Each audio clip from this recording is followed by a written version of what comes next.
నమస్కారం. టీజీ5 న్యూస్ వార్తలకు స్వాగతం. ముందుగా వార్తల్లోని ముఖ్యాంశాలు. వేములవాడకు నాణ్యమైన విద్యుత్ అందిస్తామన్న ఎమ్మెల్యే ఆది శ్రీనివాస్. విద్యుత్ మౌలిక వసతుల బలోపేతంతో ప్రజలకు లబ్ధి చేకూరుతుందని వ్యాఖ్య. సీఎం, డిప్యూటీ సీఎంకు కృతజ్ఞతలు తెలిపిన ఆది శ్రీనివాస్. వేములవాడ అభివృద్ధి పనులు వేగంగా కొనసాగుతున్నాయని వెల్లడి. మేడారం ఘటనపై బహిరంగ క్షమాపణలు చెప్పిన టీనా శ్రావ్య. సాంప్రదాయాలను కించపరిచే ఉద్దేశం లేదన్న టీనా. మనోభావాలు దెబ్బతింటే క్షమించాలన్న నటి అభ్యర్థన. తులాభారం ఘటనపై స్పందించిన టీనా శ్రావ్య వీడియో. హామీలు అమలు చేయాలని విశాఖలో మహిళల భారీ నిరసన. కూటమి ప్రభుత్వంపై మహిళల్లో పెరుగుతున్న అసంతృప్తి. సంక్షేమ పథకాలు విస్మరించారంటూ చంద్రబాబుపై ఆగ్రహం. అప్పులు చేస్తూ హామీలు మరిచారని మహిళల విమర్శ. నిజామాబాద్ అభివృద్ధి పూర్తిగా కాంగ్రెస్ ఘనత అన్న మహేష్ కుమార్ గౌడ్. విద్యా సంస్థలతో జిల్లాకు భవిష్యత్ ఇచ్చింది కాంగ్రెస్ అని మత రాజకీయాలు మానుకుని అభివృద్ధి చెప్పాలన్న సవాల్. నిజామాబాద్ కార్పొరేషన్ పై కాంగ్రెస్ జెండా ఖాయమని ధీమా. సింగరేణిలో కాంగ్రెస్ అవినీతి బయటపడిందన్న కేటీఆర్. సైట్ విజిట్ పేరుతో సింగరేణిని లూటీ చేశారని కేటీఆర్ ఆరోపణ. నైనీ కోల్ బ్లాక్ టెండర్లే రేవంత్ సర్కార్ నిజస్వరూపం బయటపడిందని వ్యాఖ్య. సింగరేణి పరిరక్షణకు బీఆర్ఎస్ పోరాటం కొనసాగుతుందన్న కేటీఆర్. ఎన్నికల ముందు స్కీమ్లంటూ ప్రజలను మోసం చేసిన కాంగ్రెస్ పార్టీ ఇప్పుడు స్కామ్లకే పాల్పడుతోందని బీఆర్ఎస్ వర్కింగ్ ప్రెసిడెంట్ కేటీఆర్ తీవ్ర విమర్శలు చేశారు. కాంగ్రెస్ అధికారంలోకి వచ్చిన తర్వాత టెండర్లలో సైట్ విజిట్ సర్టిఫికెట్ అనే కొత్త విధానాన్ని తీసుకొచ్చి సింగరేణిని కొల్లగొడుతున్నారని ఆరోపించారు. నైనీ కోల్ బ్లాక్ టెండర్లో మంత్రుల మధ్య వాటాల కొట్లాటలతోనే రేవంత్ సర్కార్ అవినీతి బయటపడిందన్నారు. కాంగ్రెస్ నేతలే తమ అవినీతిని తామే బయట పెట్టుకున్న పరిస్థితి ఉందన్నారు. సింగరేణి సంస్థను కాపాడేందుకు బీఆర్ఎస్ నిరంతరం పోరాడుతుందని స్పష్టం చేశారు. ప్రజల నమ్మకాన్ని కాంగ్రెస్ ప్రభుత్వం కోల్పోయిందని వ్యాఖ్యానించారు. నిన్న బయటపడ్డారు. ఎట్లా బయటపడ్డారు?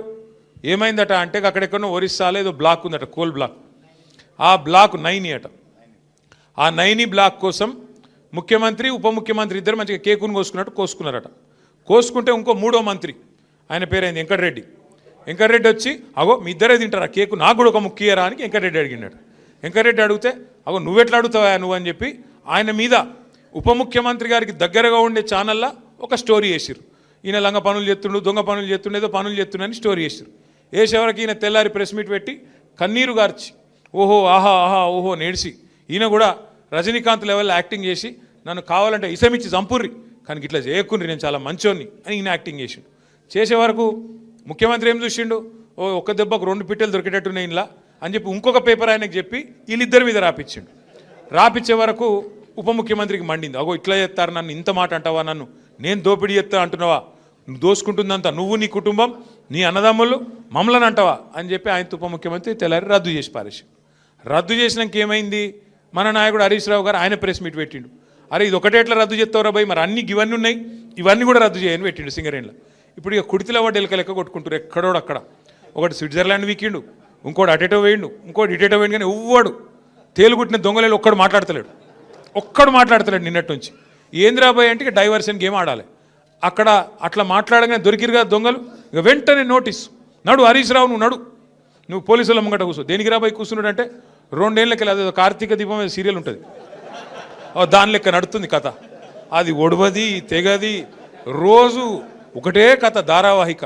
ఫోన్ ట్యాపింగు, ఏం ట్యాపింగు, ఎవంది ట్యాపింగు, ఎక్కడ ట్యాపింగ్. మేడారం జాతరలో తన పెంపుడు కుక్కకు తులాభారం వేసిన ఘటనపై టాలీవుడ్ నటి టీనా శ్రావ్య బహిరంగ క్షమాపణలు చెప్పారు. తన పెంపుడు కుక్క అనారోగ్యం నుంచి కోలుకోవాలని మొక్కుకున్నానని, ఆ భక్తితోనే తులాభారం చేశానని వీడియో ద్వారా వివరించారు. గిరిజన సాంప్రదాయాలను కించపరిచే ఉద్దేశం తనకు ఏమాత్రం లేదని స్పష్టం చేశారు. ఈ ఘటన వల్ల ఎవరి మనోభావాలైన దెబ్బతింటే క్షమించాలని ఆమె కోరారు. ఈ ఘటనపై పెద్ద ఎత్తున విమర్శలు రావడంతో స్పందించిన టీనా శ్రావ్య క్షమాపణలు చెప్పడం చర్చనీయాంశమైంది. భక్తుల భావోద్వేగాలను గౌరవించాల్సిన అవసరం ఉందని పలువురు అభిప్రాయపడుతున్నారు. అందరికీ నమస్కారం. నేను ఈ వీడియో క్లారిటీ ఇవ్వడానికి అండ్ క్షమాపణ తెలపడానికి చేస్తున్నాను. నేను పోస్ట్ చేసిన వీడియో వైరల్ అయ్యాక తెలిసింది అది కరెక్ట్ కాదు అని. యాక్చువల్లీ మా డాక్టర్ 12 years అండి, దానికి ట్యూమర్ సర్జరీ అయింది. అది రికవరీ అవ్వాలని నేను నా అమ్మని మొక్కుకున్నాను. సో అది రికవరీ అయింది, నడుస్తుంది. సో ఆ మొక్కు చెల్లించాలని మా డాగ్ని బంగారం తూకం వేయడం జరిగింది. సో అది నేను ప్రేమతో భక్తితో మాత్రమే చేశాను. నేను ఏం ఉద్దేశించి ఎవరిని కించపరచాలని చేయలేదు. మన మేడారం జాతర సాంప్రదాయం ప్రకారం, గిరిజనుల ఆచారాల ప్రకారం అది తప్పు అని నేను ఇప్పుడే తెలుసుకున్నాను. సో నేను చేసిన ఈ పొరపాటు వల్ల ఎవరైనా హర్ట్ అయి ఉంటే సారీ. అండ్ ఇలాంటి పొరపాట్లు మళ్ళీ జరగవు, అలాంటి తప్పు మళ్ళీ చేయను. నేను మన సాంప్రదాయాన్ని ఎప్పుడు గౌరవిస్తూనే ఉంటాను. ఈ విషయాన్ని ఇక్కడితో ముగించాలని మిమ్మల్ని అందరినీ సిన్సియర్గా కోరుతున్నాను. ఎన్నికల సమయంలో ఇచ్చిన హామీలను అమలు చేయాలంటూ విశాఖపట్నంలో మహిళలు భారీ నిరసనకు దిగారు. చంద్రబాబు నాయకత్వంలోని కూటమి ప్రభుత్వం హామీలను విస్మరించిందని మహిళలు ఆగ్రహం వ్యక్తం చేశారు. ఒకవైపు లక్షల కోట్ల అప్పులు చేస్తూ మరోవైపు ఖజానా ఖాళీ అంటూ తప్పించుకుంటున్నారని విమర్శించారు. మహిళా సంక్షేమ పథకాలు అమలు చేయడంలో ప్రభుత్వం పూర్తిగా విఫలమైందని ఆరోపించారు. ప్రజల సమస్యలపై స్పందించకుండా కాలం గడుపుతున్నారని నినాదాలు చేశారు. ఈ నిరసన రాజకీయంగా ప్రాధాన్యం సంతరించుకుంది. కూటమి ప్రభుత్వంపై మహిళల్లో అసంతృప్తి పెరుగుతోందని విశ్లేషకులు చెబుతున్నారు. 9 నెలల వాయిదాలు ఇవ్వాల్సినటువంటి విద్యా దీవెన ఇచ్చేటువంటి పరిస్థితి ఈ రోజు లేదు పూర్తిగాను. అంటే ఇవన్నీ చూసి ఈ రోజు మీరు ఏం చేస్తున్నారు? పేదలకు ఇచ్చిన హామీలన్నీ కూడా ఈ రోజు అమలు చేయకుండా సూపర్ 6లు అన్నారు, సూపర్ 7లు అన్నారు.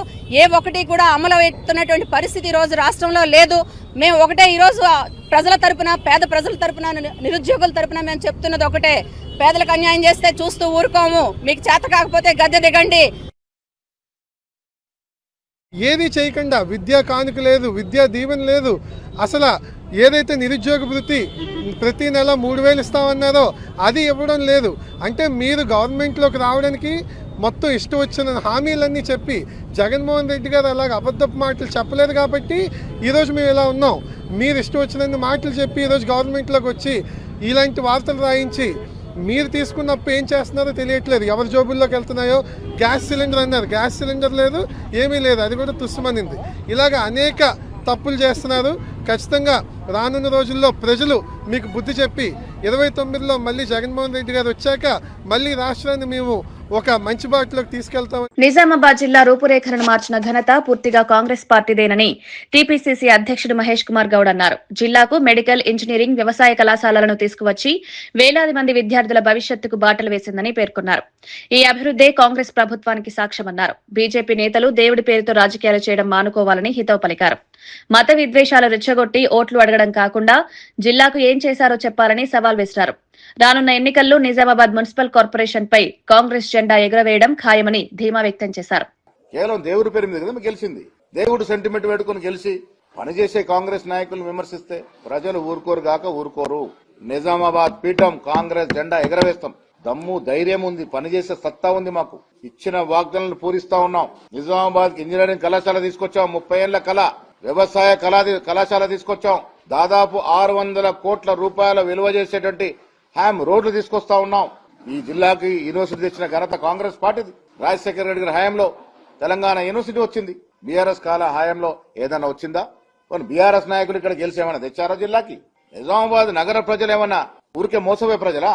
విఘ్నులు ఆలోచిస్తారు. ఎవరు జిల్లాకి పనిచేస్తున్నారు, ఎవరు సేవ చేస్తా ఉన్నారు అన్ని గ్రహిస్తా ఉన్నారు. ఏం తెచ్చారు మీరు?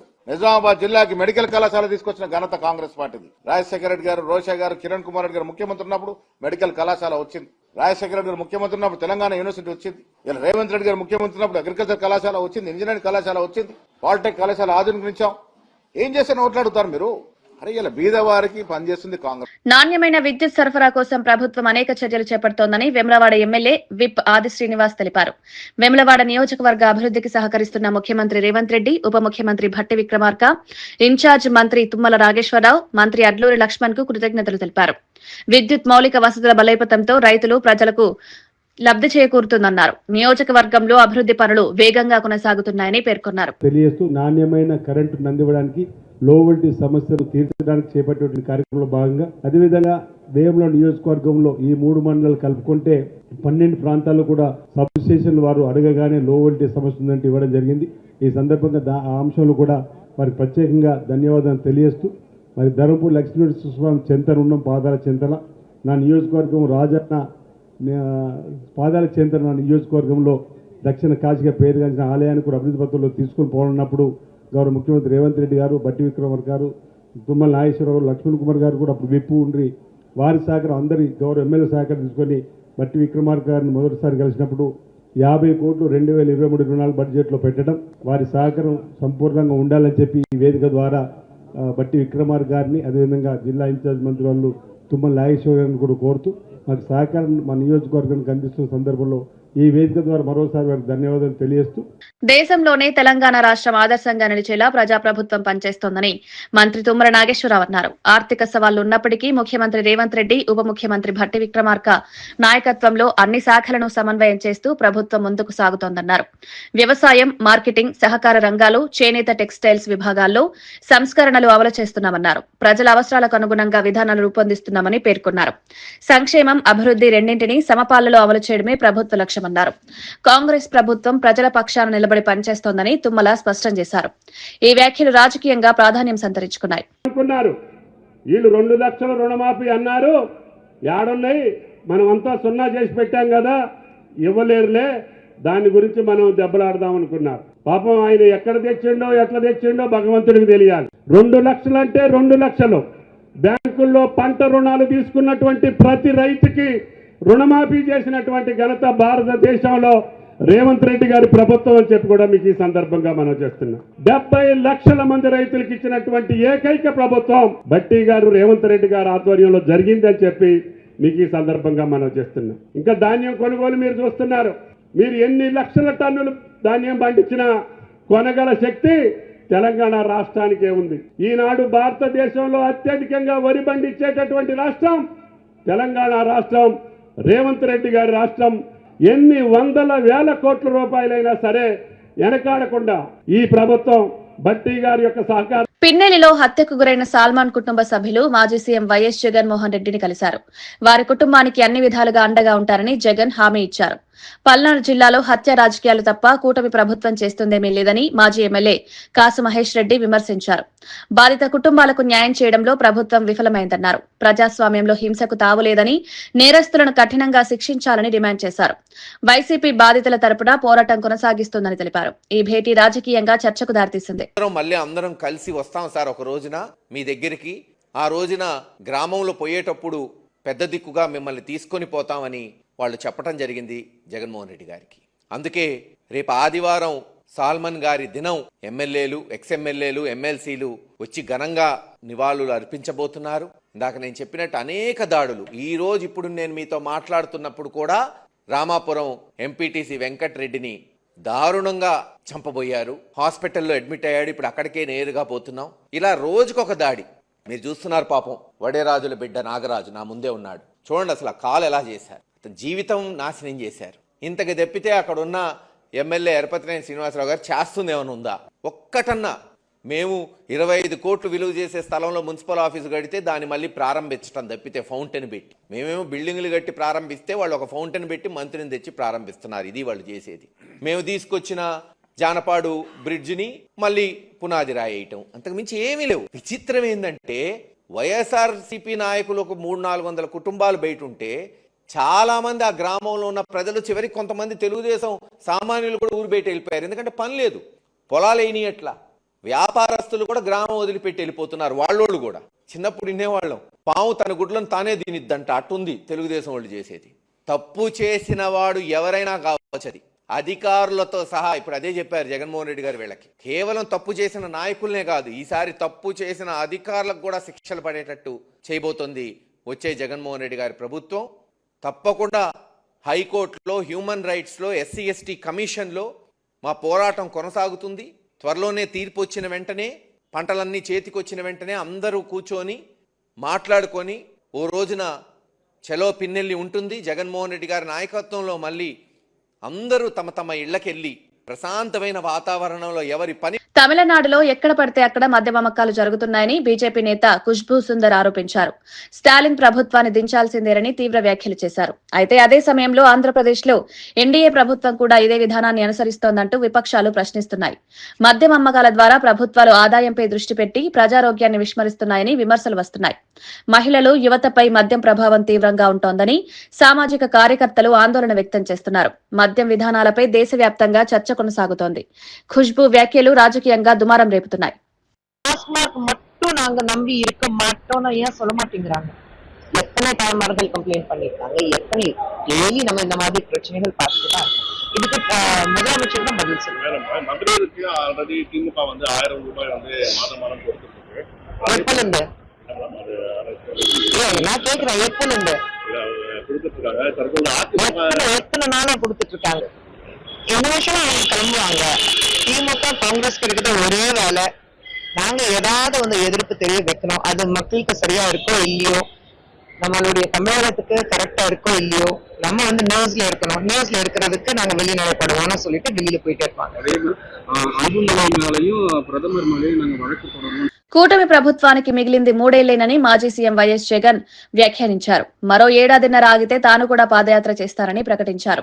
ఆ తర్వాత ఏడాదిన్నర పాటు పూర్తిగా ప్రజల్లోనే ఉంటారన్నారు. ప్రజల సమస్యలను నేరుగా తెలుసుకునేందుకే ఈ నిర్ణయం తీసుకున్నారు. కూటమి పాలనపై ప్రజల్లో తీవ్ర అసంతృప్తి ఉందని జగన్ అభిప్రాయపడ్డారు. రానున్న రోజుల్లో వైసీపీ బలమైన ప్రతిపక్షంగా పోరాటం చేస్తుందని తెలిపారు. ఈ వ్యాఖ్యలు ఏపీ రాజకీయాల్లో కీలక సంకేతంగా మారాయి. ఇక్కడ నుంచి ఒక 3 సంవత్సరాలు, ఆ 3 సంవత్సరాల్లో 1.5 సంవత్సరం పోతే దాని తర్వాత నా పాదయాత్ర కూడా స్టార్ట్ అయిపోతుంది.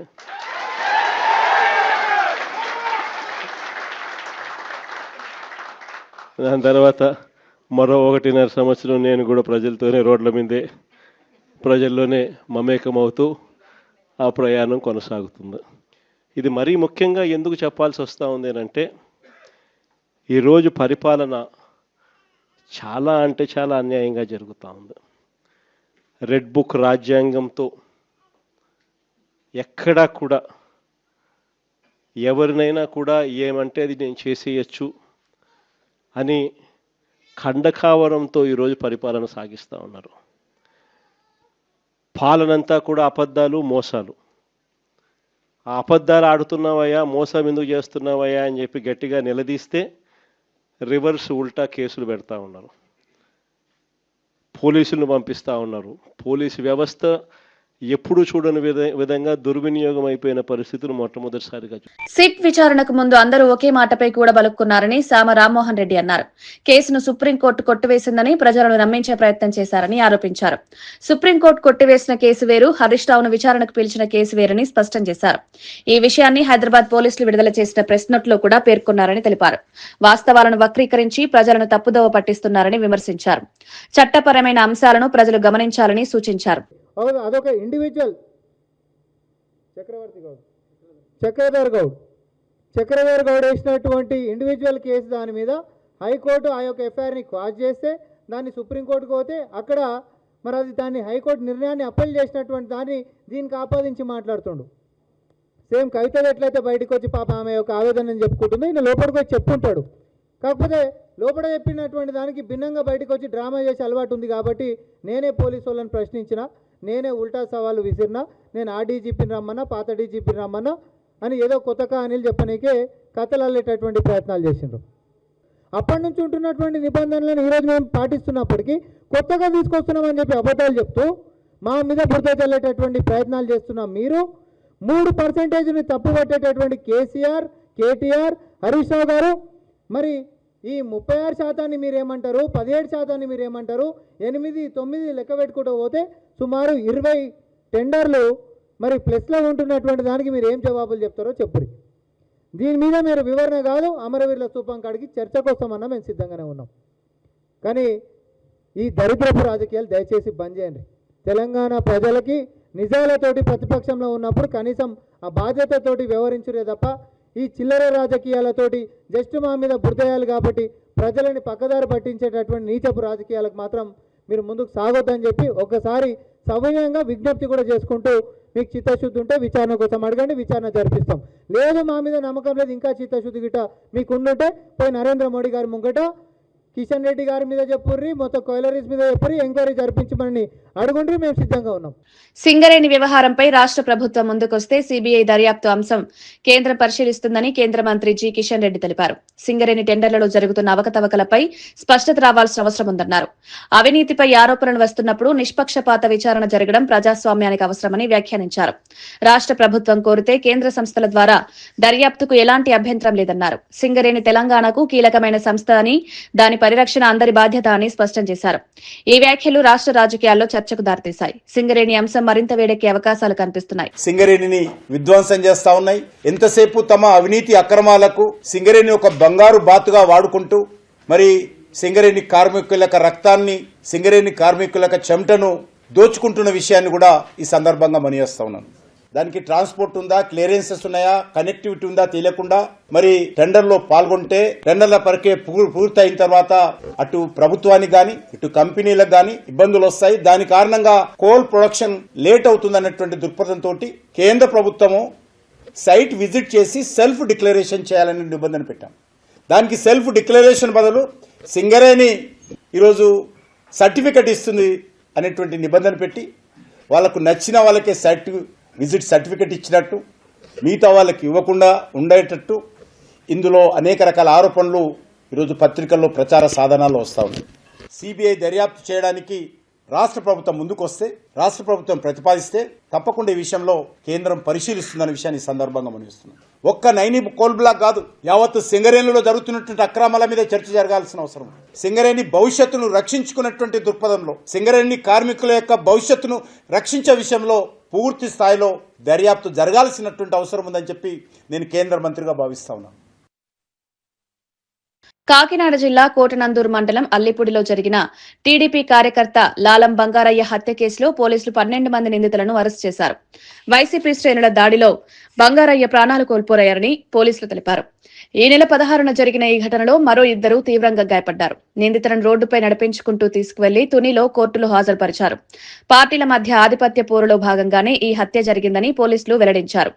ఈ ఘటనతో జిల్లాలో ఉద్రిక్త పరిస్థితులు నెలకొన్నాయి. రాజకీయ హింసకు తావులేదని, శాంతి భద్రతలు కాపాడేందుకు కఠిన చర్యలు తీసుకుంటామని పోలీసులు తెలిపారు.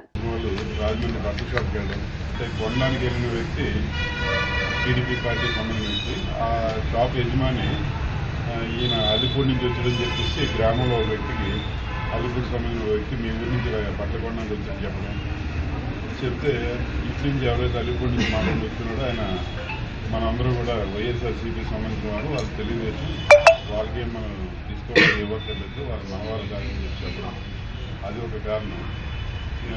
ఇలాగే ఇది కాకుండా అంటే గ్రామాల్లో మీకు తెలిసిందే, ఒక పార్టీ అధికారం ఉన్నప్పుడు ఆ పార్టీ సంబంధించిన వాళ్ళంతా కూడా ఆధిపత్యం చెలాయిస్తుంది. ఎప్పుడైతే గవర్నమెంట్ రూలింగ్ మారిందో పాప ఎవరైతే ఆధిపత్యం చెలాయించారో వాళ్ళంతా కూడా దాన్ని తట్టుకోలేక అదొక జలసీలా ఫీల్ అవ్వడం, లేకపోతే మనసులో కక్షలు పెంచుకోవడం, ఇవన్నీ కూడా గ్రామాల్లో జరుగుతుంది. ఇప్పుడైతే ఆ రకంగా కక్ష పెంచుకోవడం వల్ల ఈ సీఎం చంద్రబాబు దావోస్ పర్యటన ఫలితంగానే ఆంధ్రప్రదేశ్ కు పెట్టుబడులు వస్తున్నాయని టీడీపీ పొలిట్ బ్యూరో సభ్యుడు రెడ్డప్పగారి శ్రీనివాసరెడ్డి తెలిపారు. చంద్రబాబు బ్రాండ్ ఇమేజ్ నే పెట్టుబడిదారులను ఆకర్షిస్తోందన్నారు. జగన్ హయాంలో పెట్టుబడిదారులు వాటాల ఒత్తిడితో రాష్ట్రం వదిలి వెళ్లారని ఆరోపించారు. ప్రస్తుతం వస్తున్న పెట్టుబడులు చూసి ఓర్వలేక వైసీపీ విమర్శలు చేస్తోందని ధ్వజమెత్తారు. చంద్రబాబుది అభివృద్ధి ట్రాక్ రికార్డ్ అయితే జగన్ది క్రిమినల్ ట్రాక్ రికార్డ్ అని తీవ్ర వ్యాఖ్యలు చేశారు. ఏపీ అభివృద్ధి దిశగా దూసుకుపోతోందన్నారు. ఈ వ్యాఖ్యలు ఏపీ రాజకీయాల్లో కొత్త దుమారం రేపాయి. భూ ఆక్రమణలు, పెట్టుబడిదారులందరినీ బెదిరించి రియల్ ఎస్టేట్ వ్యాపారులందరినీ దళారులుగా మార్చి అక్కడున్న గతంలో 2019 నుంచి 24 మధ్య ఎన్నికైన ప్రజాప్రతినిధులందరూ, ఎమ్మెల్యేలు, ఎంపీలందరూ కూడా భూ కబ్జాలు చేసి ప్రజలను భయభ్రాంతులు గురి చేసి విశాఖపట్నాన్ని నాశనం చేసిన మీరు ఈరోజు విశాఖపట్నంలో జరుగుతున్న అభివృద్ధి చూసి ఓర్చలేక చంద్రబాబు నాయుడు గారి మీద, లోకేష్ గారి మీద వ్యాఖ్యలు చేస్తారు. ఇంకో నాయకుడు సతీష్ రెడ్డి గారు మాట్లాడుతున్నారు. చంద్రబాబు నాయుడు గారు, లోకేష్ గారు విదేశాలకు పోతే ఎక్కడికి పోతున్నారో చెప్పట్లేదంట. మీకు చెప్పిపోవాలా? వాళ్ళంతా ఎక్కడికి పోతున్నారో మీకు చెప్పి అడ్రస్లన్నీ చెప్పిపోవాలన్నా? రాష్ట్ర ప్రజలకు జవాబుదారీ మేము. అంతేగాని ప్రతి వ్యక్తి కూడా ప్రశ్నించే స్థాయి, చంద్రబాబు నాయుడు గారిని, లోకేష్ గారిని ప్రశ్నించే స్థాయి మీకు లేదు. ఒక్కసారి మీరు మీ స్థాయిని గుర్తించుకొని మాట్లాడాలి. ఎన్టీఆర్ విగ్రహంపై రాజకీయ దురుద్దేశంతో వైసీపీ చిల్లర రాజకీయాలు చేస్తోందని బీసీ సంక్షేమ శాఖ మంత్రి సవిత ఆరోపించారు. ఫేక్ ఐడీలతో సోషల్ మీడియాలో తప్పుడు ప్రచారం చేస్తోందని మండిపడ్డారు. నిజమైన రాయలసీమ ద్రోహి జగన్ అని వ్యాఖ్యానించారు. తెలుగు గంగతో రాయలసీమకు నీరిచ్చిన ఘనత ఎన్టీఆర్దైతే పట్టిసీమ ద్వారా నీళ్లందించిన చరిత్ర చంద్రబాబుదని గుర్తు చేశారు. గురు శిష్యులైన కేసీఆర్, జగన్ పాలనలోనే రాయలసీమకు తీరని నష్టం జరిగిందని విమర్శించారు. రాయలసీమ ప్రజలకు నష్టం చేసిన జగన్ నీతులు మాట్లాడడం విడ్డూరమని ఎద్దేవా చేశారు. చేస్తున్నారని చెప్తున్నారు. అది వాళ్ళ దృష్టికి మాత్రమే ఉంటుంది. అన్న నందమూరి తారక రామారావు గారి విగ్రహం ఏర్పాటుకు ప్రజలు స్వచ్ఛందంగా ఒక ట్రస్ట్ ద్వారా ఏర్పాటు చేసి పెడుతున్నామన్న విషయం కూడా మీకు తెలియజేస్తున్నాం. ఎందుకంటే మరి వారికి అలవాటు ప్రజల సొమ్ముతో కట్టిన ప్రజావేదిక కూల్చటం జగన్మోహన్ రెడ్డి గారికి అలవాటు. ప్రజల సొమ్ముతో ప్యాలెస్లు కట్టుకోవడం జగన్మోహన్ రెడ్డి గారికి అలవాటు. ప్రజల సొమ్ముతో ఆయనకు రంగులు పిచ్చి ఎక్కువ. ఫోటోలు వేయించుకోవడం, సర్వే రాళ్ల పైన కూడా ఆయన ఫోటోలు వేయించుకోవడం, పాసుబుక్కుల పైన ఆయన ఫోటోలు వేయించుకోవడం, పిల్లల స్కూలు బ్యాగుల పైన కూడా ఆయన ఫోటోలు వేయించుకొని ప్రజల సొమ్ము దుర్వినియోగం చేసిన వ్యక్తి జగన్మోహన్ రెడ్డి గారు. కాబట్టి ఆయనకి ఆ ఆలోచన ఉంటుంది. కూటమి ప్రభుత్వానికి ఆ ఆలోచన లేదు. ప్రజల సొమ్ముని ప్రజలకే వాడుతామే తప్ప మరి దుర్వినియోగం చేయది ఈ కూటమి ప్రభుత్వం, మాన్యశ్రీ ముఖ్యమంత్రి చంద్రబాబు నాయుడు గారు అన్న విషయం కూడా మీకు తెలియజేస్తున్నాం. వార్తలు ముగించే ముందు ముఖ్యాంశాలు మరోసారి. వేములవాడకు నాణ్యమైన విద్యుత్ అందిస్తామన్న ఎమ్మెల్యే ఆది శ్రీనివాస్. విద్యుత్ మౌలిక వసతుల బలోపేతంతో ప్రజలకు లబ్ధి చేకూరుతుందని వ్యాఖ్య. సీఎం, డిప్యూటీ సీఎంకు కృతజ్ఞతలు తెలిపిన ఆది శ్రీనివాస్. వేములవాడ అభివృద్ధి పనులు వేగంగా కొనసాగుతున్నాయని వెల్లడి. మేడారం ఘటనపై బహిరంగ క్షమాపణలు చెప్పిన టీనా శ్రావ్య. సాంప్రదాయాలను కించపరిచే ఉద్దేశం లేదన్న టీనా. మనోభావాలు దెబ్బతింటే క్షమించాలన్న నటి అభ్యర్థన. తులాభారం ఘటనపై స్పందించిన టీనా శ్రావ్య వీడియో. హామీలు అమలు చేయాలని విశాఖలో మహిళల భారీ నిరసన. కూటమి ప్రభుత్వంపై మహిళల్లో పెరుగుతున్న అసంతృప్తి. సంక్షేమ పథకాలు విస్మరించారంటూ చంద్రబాబుపై ఆగ్రహం. అప్పులు చేస్తూ హామీలు మరిచారని మహిళల విమర్శ. నిజామాబాద్ అభివృద్ధి పూర్తిగా కాంగ్రెస్ ఘనత అన్న మహేష్ కుమార్ గౌడ్. విద్యా సంస్థలతో జిల్లాకు భవిష్యత్ ఇచ్చింది కాంగ్రెస్ అని. మత రాజకీయాలు మానుకుని అభివృద్ధి చెప్పాలన్న సవాల్. నిజామాబాద్ కార్పొరేషన్ పై కాంగ్రెస్ జెండా ఖాయమని ధీమా. సింగరేణిలో కాంగ్రెస్ అవినీతి బయటపడిందన్న కేటీఆర్. సైట్ విజిట్ పేరుతో సింగరేణిని లూటీ చేశారని కేటీఆర్ ఆరోపణ. నైనీ కోల్ బ్లాక్ టెండర్లే రేవంత్ సర్కార్ నిజస్వరూపం బయటపడిందని వ్యాఖ్య. సింగరేణి పరిరక్షణకు బీఆర్ఎస్ పోరాటం కొనసాగుతుందన్న కేటీఆర్. ఇవి ఈనాటి వార్తా విశేషాలు. మరో బులెటిన్లో మళ్ళీ కలుద్దాం. నమస్కారం.